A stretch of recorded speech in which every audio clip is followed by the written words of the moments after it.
നമസ്കാരം. പുതിയൊരു വീഡിയോയിലേക്ക് എല്ലാവർക്കും സ്വാഗതം. അപ്പോൾ നമ്മൾ എല്ലാ കുട്ടികളും SSLC കുട്ടികൾ അറിയേണ്ട ഒരു സുപ്രധാന വീഡിയോയുമായിട്ടാണ് ഇന്നത്തെ SSLCയുടെ വാല്യുവേഷൻ പൂർത്തിയായിട്ടുണ്ട്. അപ്പോൾ ശനിയാഴ്ചയോടുകൂടി SSLC THSSLC പരീക്ഷയുടെ മൂല്യനിർണ്ണയം പൂർത്തിയായിട്ടുണ്ട്. 70 ക്യാമ്പിലായി ഏപ്രിൽ 3-നാണ് ആരംഭിച്ചത്. ക്യാമ്പ് ഓഫീസർമാരടക്കം 10,500 അധ്യാപകർ പങ്കെടുത്ത് റെക്കോർഡ് വേഗത്തിൽ പൂർത്തിയാക്കി. വിദ്യാർത്ഥിയുടെ ഗ്രേസ് മാർക്ക് എൻട്രി നടന്നു വരികയാണ്.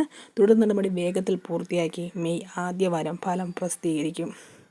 അപ്പോൾ എല്ലാവർക്കും സന്തോഷമായല്ലോ അല്ലേ? അപ്പം ഈ അടുത്ത ആഴ്ച തന്നെ, അതായത് ഞാൻ വിചാരിക്കുന്നത് മെയ് 10-നകം തന്നെ നമ്മുടെ SSLC റിസൾട്ട് ഉണ്ടാകും എന്നാണ്. വളരെ റെക്കോർഡ് വേഗത്തിലാണ് ഈ വർഷം പേപ്പർ നോക്കി വാല്യുവേഷൻ പൂർത്തിയാക്കിയിരിക്കുന്നത്. ശനിയാഴ്ചയോടുകൂടി SSLC THSSLC എല്ലാം പൂർത്തിയാക്കി. ഇനി നമ്മുടെ ഗ്രേസ് മാർക്ക് എൻട്രി ചെയ്യുന്നൊരു പരിപാടി മാത്രമേ ഉള്ളൂ. അപ്പോൾ കഴിഞ്ഞ വർഷം മെയ് 19-നായിരുന്നു SSLC പ്രഖ്യാപനം നടന്നത്.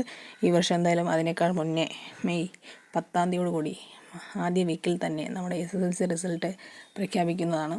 അപ്പോൾ എല്ലാ കൂട്ടുകാർക്കും ഈ വീഡിയോ ഉപകാരപ്രദമായി തോന്നിയെങ്കിൽ ഈ ചാനൽ ഇപ്പോൾ തന്നെ സബ്സ്ക്രൈബ് ചെയ്യുക. താങ്ക്